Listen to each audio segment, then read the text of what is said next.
Почитуван председател на владата, господин Ковачевски, почитуван директор на Акционерското друштво за стопанисување со стамбен и деловен простор,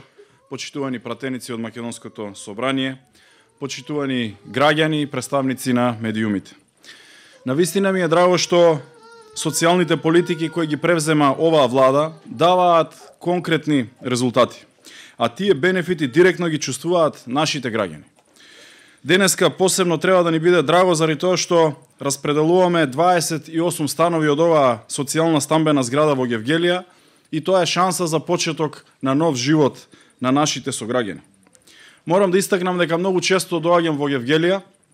и на секое од тие доаѓања, но и многу често во телефонските пораки кои што ми ги испраќаат граѓаните од овде, главно прашање беше досега кога ќе се распредели социјалната зграда, а претходно беше кога ќе биде завршена и изградена, и сакам да истакнам дека исто како и председателот на владата, сум исклучително среќен денеска заради тоа што оваа зграда е веќе изградена и постапката беше започната и таа зграда е веќе распределена, а имаме чест заедно со новите станари денеска и да поразговараме. Да се има свој дом не е привилегија, тоа е хумано право на секој од нас. Сакам да напоменам дека на овој повик, кој што веќе го завршивме за оваа социјална зграда,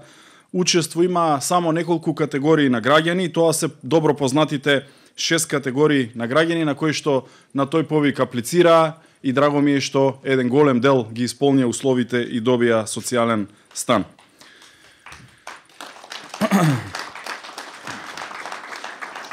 Гевгелија и гевгеличани имаат силна поддршка од централната власт. Изминатите години овде реализиравме голем број на проекти, завршивме голем број на инвестиции со кои се гордееме и ќе се согласиме дека во Гевгелија веќе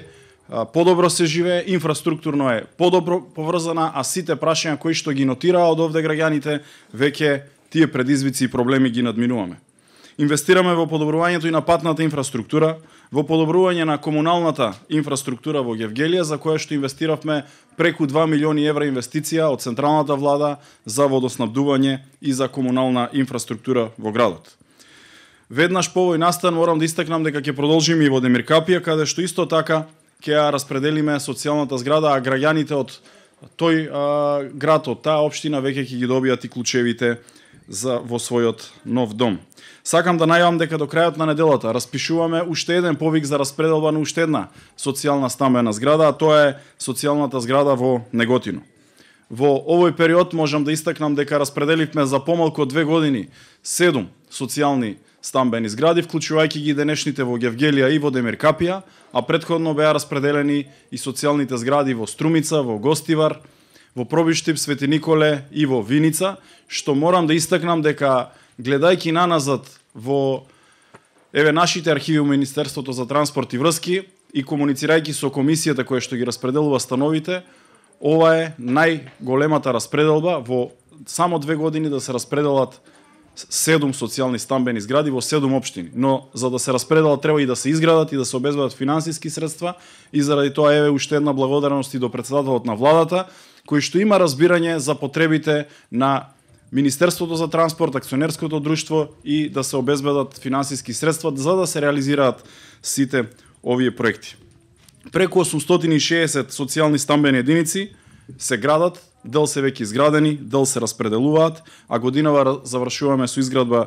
и на социјалните згради во Велес, Бутел и во Кочани. И очекувам наскоро да започнат постапките за распределба и во овие градови. Продолжуваме да го враќаме оптимизмот кај граѓаните, веруваме дека ги исполнуваме нивните очекувања со напорна и макотрпна работа, решавајќи ги проблемите кои што се исправаат пред сите нас. Благодарам, честитки и нека е со среќа.